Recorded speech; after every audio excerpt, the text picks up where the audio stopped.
Hello my dear friends, मैं राजकुमार और आप देख रहे हैं राज ज्ञान दृष्टि। आज हम कक्षा 12वीं भूगोल भारत लोग और अर्थव्यवस्था अध्याय 8 निर्माण उद्योग भाग 1 की चर्चा इस वीडियो में करने जा रहे हैं। अध्याय 8 निर्माण उद्योग। हम अपनी आवश्यकताओं की पूर्ति अनेक प्रकार की वस्तुओं का उपयोग करके करते हैं और उनमें बहुत सारे ऐसे उत्पाद होते हैं जिनको हम कृषि से प्राप्त करते हैं, जैसे सभी खाने पीने की वस्तुएं। लेकिन इनके अतिरिक्त भी हम ऐसी बहुत सी वस्तुओं का प्रयोग करते हैं जिनको उद्योगों में बनाया जाता है। आधुनिक समय में उद्योग हमारी अर्थव्यवस्था का महत्वपूर्ण हिस्सा बन चुके हैं और ये देश की राष्ट्रीय आय में यानी जीडीपी में महत्वपूर्ण योगदान देते हैं और बड़ी संख्या में लोगों को रोजगार देते हैं। उद्योग किसी देश की आर्थिक प्रगति को अंकित या आंकने का एक प्रमुख आधार होते हैं और इसलिए आज इनको देश की प्रगति का बैरोमीटर कहा जाता है। और आज हम भारत के उद्योगों पर ही चर्चा करेंगे। तो किसी भी देश की अर्थव्यवस्था के लिए क्या है, उद्योग बहुत महत्वपूर्ण होते हैं और हम अपने रोज़मर्रा के जीवन में जिन वस्तुओं का उपयोग करते हैं या तो वह हमें कृषि से प्राप्त होती हैं और या वह कहीं ना कहीं किसी न किसी उद्योग में निर्मित या निर्माण की गई होती हैं। तो उन्हीं वस्तुओं और उन वस्तुओं जिनका निर्माण इन उद्योगों में होता है, उन उद्योगों के बारे में हम इस वीडियो में चर्चा करेंगे।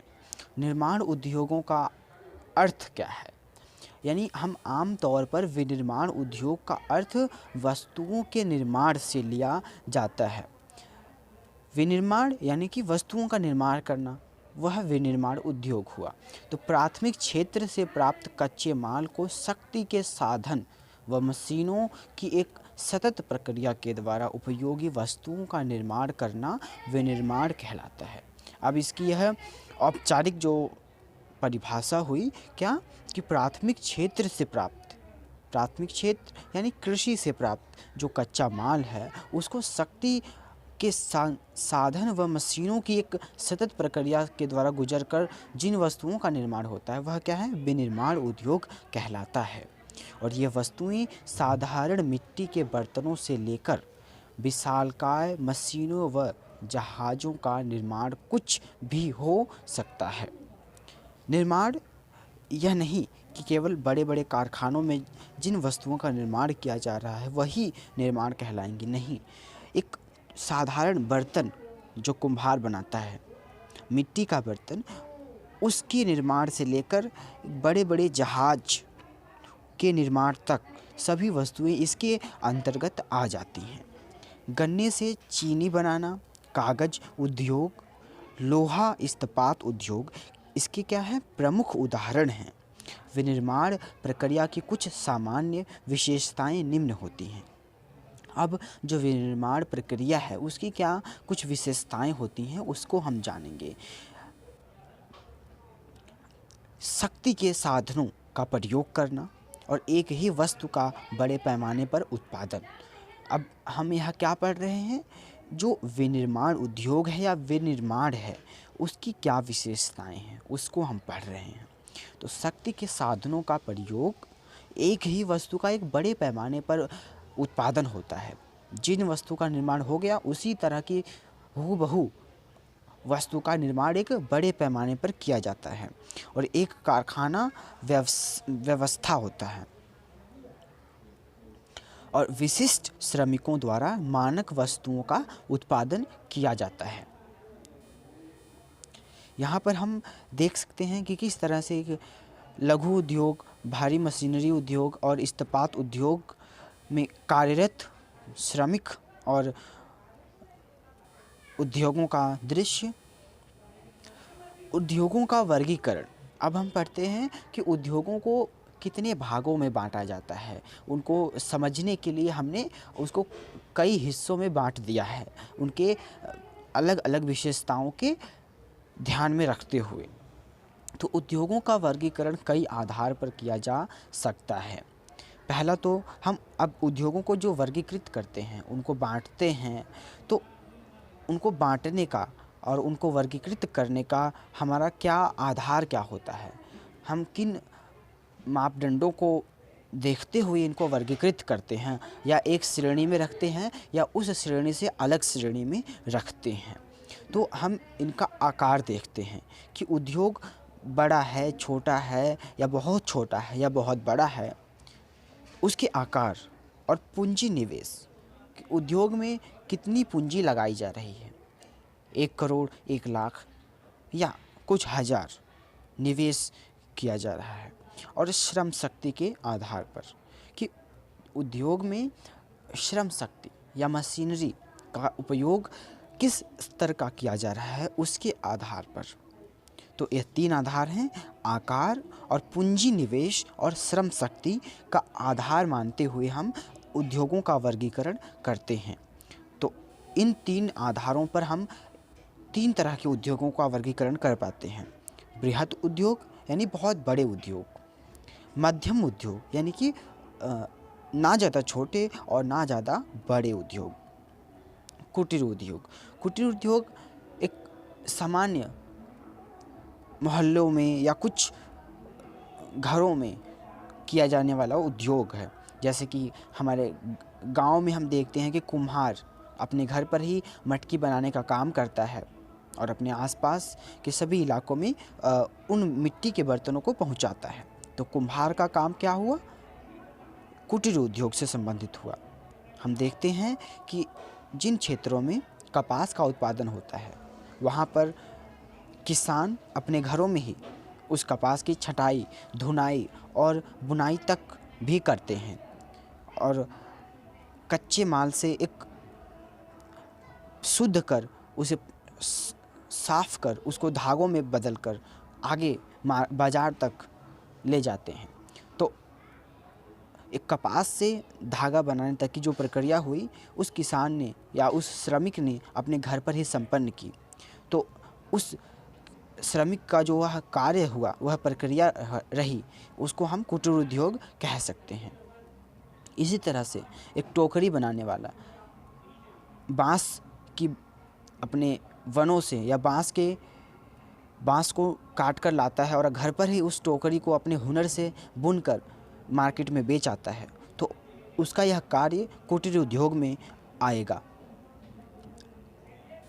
तो आशा करता हूँ कि आपने कुटीर उद्योग समझ लिया होगा। लघु व कुटीर उद्योगों का यह दृश्य कि किस तरह से एक श्रमिक अपने घर में ही जूट या कपास से धागे तैयार कर रहा है और उसकी बुनाई कर रहा है। मध्यम उद्योग का यह दृश्य कि एक स्मॉल इंडस्ट्रीज़ यानी कि एक स्मॉल स्केल पर, एक छोटे स्तर पर कुछ मशीनों का प्रयोग करते हुए एक निश्चित स्थान पर इस उद्योगों को लगाया जाता है और इसमें कुछ निश्चित श्रमिक ही काम करते हैं। बृहत उद्योग का यह दृश्य जहां बड़े बड़े कारखाने लगे होते हैं और इसको हाईटेक मशीनों द्वारा नियंत्रित किया जाता है। अब तो हमने पढ़ लिया कि उद्योगों का वर्गीकरण उनके आकार के आधार पर किस तरह से होता है। छोटे, बड़े और मध्यम स्तर के उद्योगों को हमने पढ़ लिया। अब हम पढ़ेंगे स्वामित्व के आधार पर, यानी कि पूंजी निवेश। पूंजी कितनी निवेश की जा रही है और पूंजी निवेश करने वाला कौन है, उसके आधार पर, स्वामित्व के आधार पर हम देखते हैं कि मालिक कौन है उद्योगों का, उद्योगों का मालिकाना हक कौन रखता है, उस आधार पर हम उद्योगों का वर्गीकरण करते हैं। तो सार्वजनिक क्षेत्र के उद्योग, Bharat heavy electronics limited railway, यह उद्योग का नाम है जो रेलवे विभाग से संबंधित और रेलवे के उपकरणों को बनाती है। निजी क्षेत्र के उद्योग, टाटा, रिलायंस इंडस्ट्रीज़ इनके उदाहरण हुए। और संयुक्त क्षेत्र के उद्योगों यानी आयरन इंडिया लिमिटेड यह इसका उदाहरण हुआ। और सहकारी उद्योग महाराष्ट्र का चीनी उद्योग, केरल में नारियल उद्योग।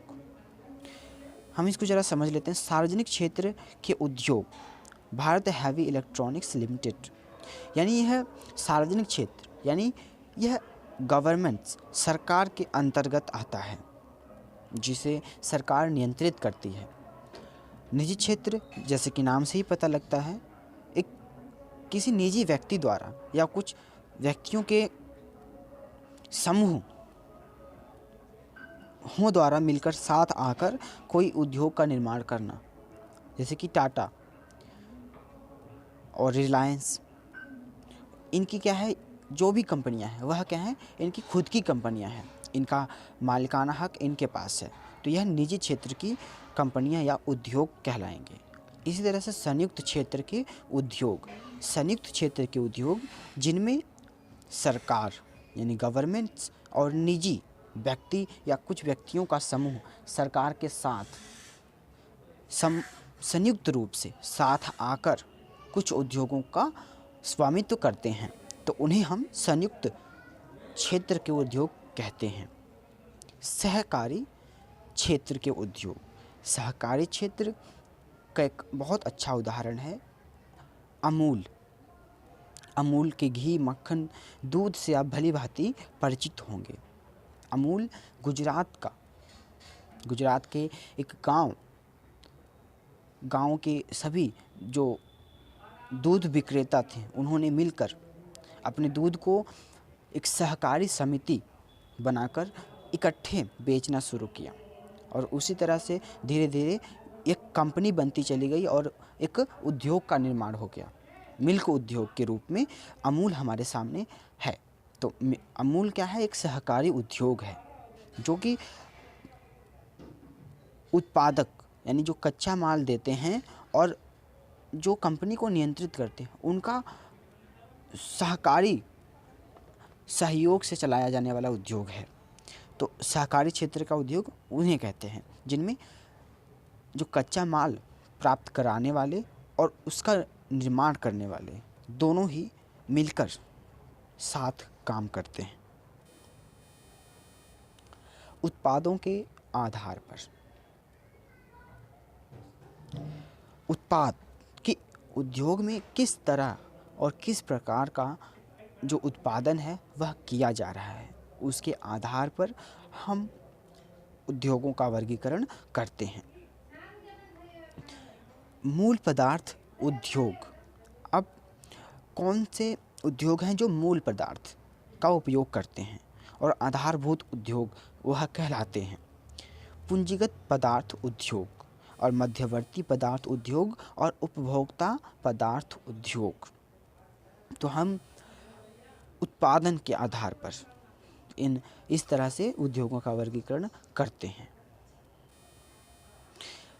मूल पदार्थ उद्योग यानी कि वह उद्योग जो कृषि से उत्पादित कच्चा माल प्राथमिक रूप से उसका उपयोग कर अपने उद्योग को चलाते हैं, उन्हें हम आधारभूत या मूल पदार्थ उद्योग कहेंगे। पूंजीगत पदार्थ उद्योग, वह उद्योग जिनमें पैसा लगाना सबसे अहम होता है, यानी कि पैसे के माध्यम से मशीनों का प्रबंध करना।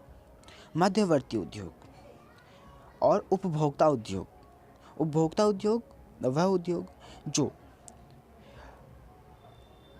अन्य उद्योगों के लिए कच्चा माल तैयार करते हैं, उन्हें उपभोक्ता पदार्थ उद्योग कहते हैं। कच्चे माल के स्रोत के आधार पर, अब जो कच्चा माल प्राप्त होता है उद्योगों के काम को आगे बढ़ाने के लिए, वह कच्चा माल किस प्रकार का है और जो उद्योग उन कच्चे माल का उपयोग करता है, उसके आधार पर हम उद्योगों का वर्गीकरण करते हैं। यानी कि किस उद्योग में किस तरह का कच्चा माल जो है उपयोग में लाया जा रहा है, उसके आधार पर हम इन उद्योगों का वर्गीकरण करते हैं। तो कृषि पर आधारित उद्योग, अब वह उद्योग जो कृषि उत्पादों पर निर्भर रहते हैं, चाहे वह आटा मिल हुई, आटा पिसाई की मिल है, वह किस पर निर्भर रहेगी? वह गेहूँ पर निर्भर रहेगी। यानी कृषि से उसे गेहूँ प्राप्त होगा, तभी वह गेहूँ से आटा बना सकती है। तो इस तरह से कपड़ा उद्योग या वस्त्र उद्योग कपास जो कि कृषि उत्पाद है उस पर निर्भर करता है। यदि उसे कपास मिलता रहा तो तभी वस्त्र निर्माण कर सकेगा।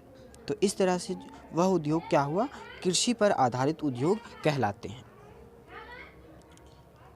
खनिजों पर आधारित उद्योग, वह उद्योग जो खनिज उत्पादों पर आधारित होते हैं, चाहे वह लौह इस्पात उद्योग हुआ या तांबा उद्योग हुआ, एल्युमिनियम उद्योग हुआ, अन्य उद्योग जो कि खनिज पर निर्भर हैं और खनिज आधारित उद्योग हैं। वन आधारित उद्योग, अब जिन उद्योगों में कागज का निर्माण किया जा रहा है, गत्ते का निर्माण किया जा रहा है, पैकिंग बैग्स का निर्माण किया जा रहा है, उसमें वन से प्राप्त जो लुगदी है, लकड़ी है, वह लकड़ी और लुगदी प्राथमिक उत्पाद है, मूल कच्चा माल है। यदि वन से लकड़ी प्राप्त होगी तभी वह उद्योग कागज का निर्माण कर सकेगा। तो इसलिए वन आधारित उद्योग।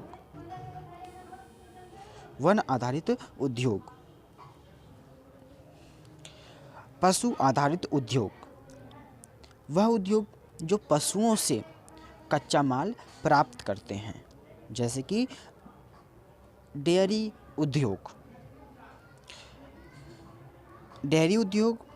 यानी मक्खन, दही, पनीर, घी, लस्सी आदि का निर्माण करने वाले उद्योग।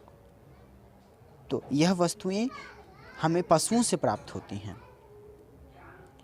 तो पशु क्या हुए? उनका कच्चा माल हुए, कच्चे माल के स्रोत हैं। तो पशु पर आधारित उद्योग हम इस तरह से कच्चे माल की प्राप्ति के आधार पर 4 श्रेणियों में उद्योगों को वर्गीकृत कर सकते हैं। अब अगला हमारा वर्गीकरण है निर्मित उत्पादों की प्रकृति के आधार पर, यानी कि जो उत्पाद उद्योगों में निर्माण हुआ है उसकी प्रकृति कैसी है। प्रकृति यानी कि वह किस प्रकार का है, वह धातु है या रसायन है या कपड़ा है या कोई संसाधन है या इलेक्ट्रॉनिक्स का सामान है या कम्युनिकेशंस का उद्योग या सामान है। तो इस तरह से हम अलग अलग वर्गों में निर्मित उत्पादों की प्रकृति के आधार पर उद्योगों का वर्गीकरण करते हैं।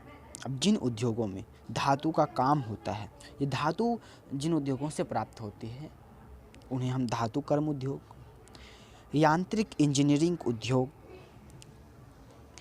इसी तरह से रासायनिक और संबंध उद्योग, जिन उद्योगों में केमिकल्स का निर्माण किया जाता है या केमिकल्स को उपयोगी बनाए जाने की स्थिति में लाया जाता है या उपयोगी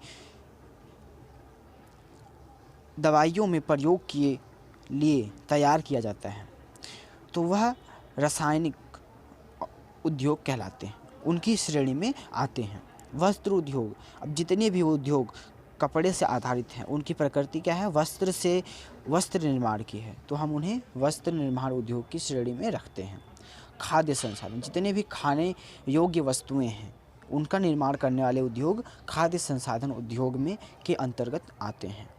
विद्युत उत्पादन उद्योग, अब जो उद्योग विद्युत उत्पादन करते हैं, विद्युत उत्पादन जो डैम्स हैं हमारे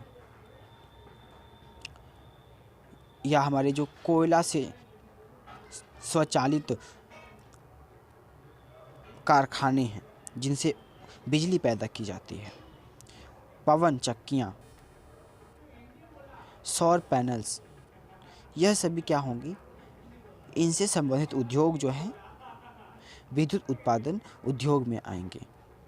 इलेक्ट्रॉनिक्स का सामान उद्योग, जितने भी इलेक्ट्रॉनिक्स सामान हैं उनका निर्माण करने वाले उद्योग इस श्रेणी में आएंगे।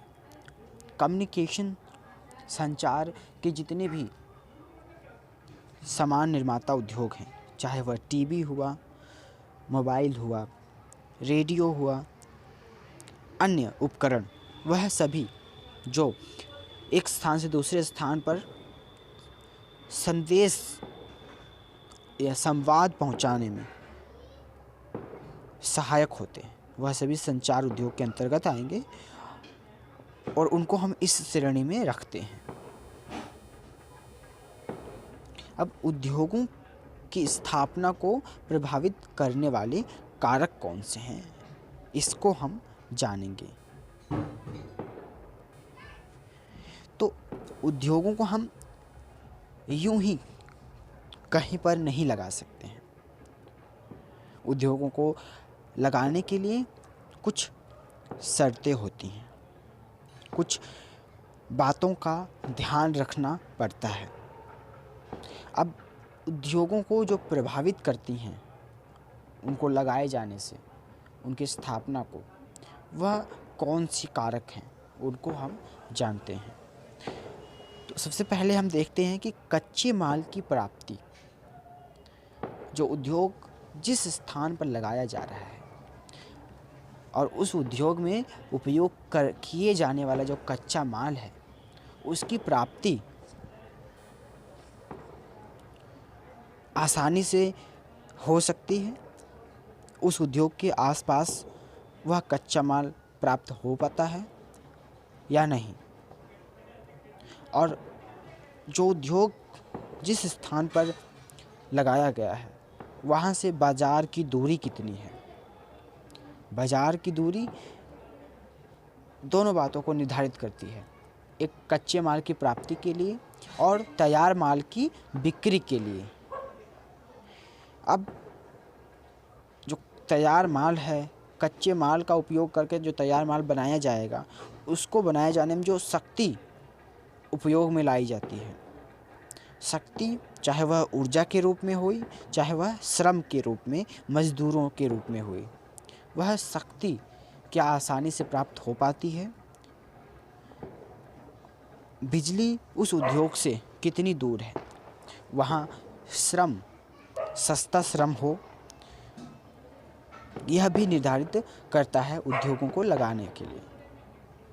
पूंजी, उद्योग लगाया जा रहा है, उसको लगाए जाने के लिए जिन मशीनों का उपयोग किया जाना है और जो खर्च होना है, उसके लिए एक पूंजी, निवेश की आवश्यकता होती है। सस्ता व कुशल श्रम, जो उद्योग लगाया गया है उसके आसपास और उसमें उत्पादित की जाने वाली वस्तु से आधारित जो श्रम है, कुशल श्रम है, उसका ज्ञान है, वह क्या उसमें काम करने वाले श्रमिक की कम कीमत है, यह भी निर्धारित करती है किसी उद्योग को लगाने के लिए।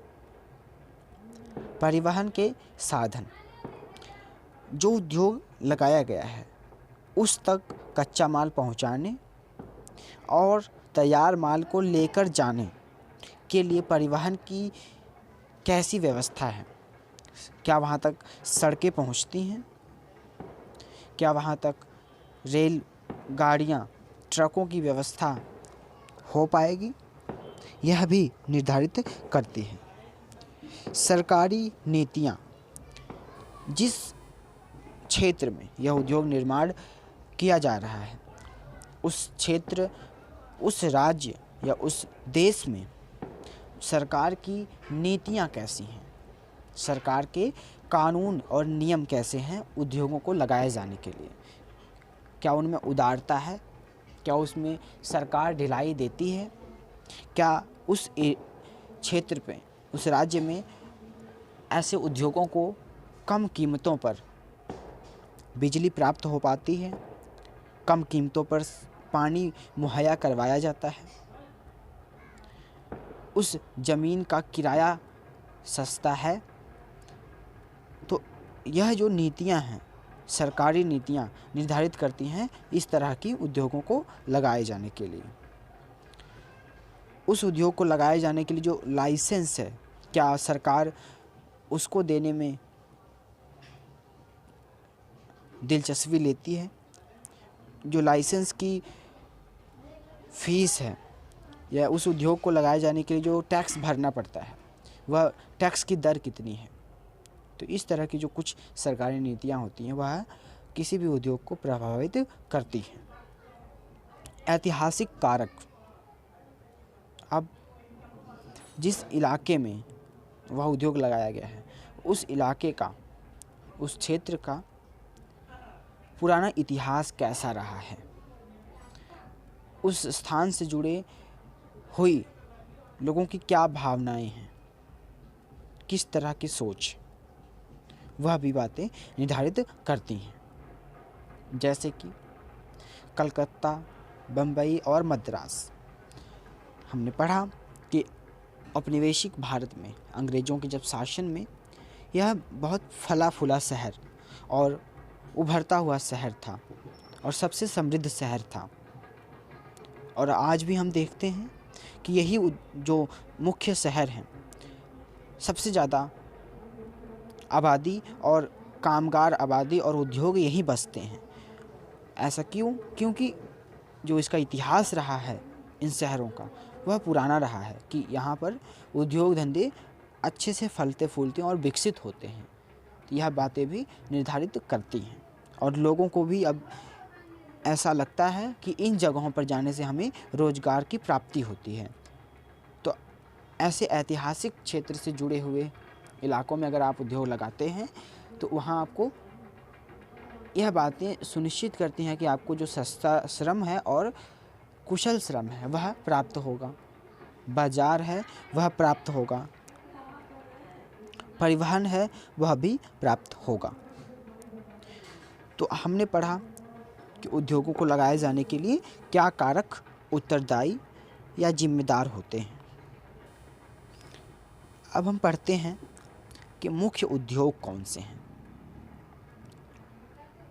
हमने उद्योगों का प्रकार पढ़ा, उद्योगों का वर्गीकरण पढ़ा। अब हम पढ़ते हैं उद्योग, जो मुख्य उद्योग हैं वह हैं कौन से। उद्योग बहुत से होते हैं लेकिन हम यहाँ पर केवल मुख्य 5 उद्योगों की जो है चर्चा कर पाएंगे। तो जिसमें लौह इस्पात उद्योग, सूती वस्त्र उद्योग, चीनी उद्योग और पेट्रो रसायन उद्योग और ज्ञान आधारित उद्योग, इनकी चर्चा हम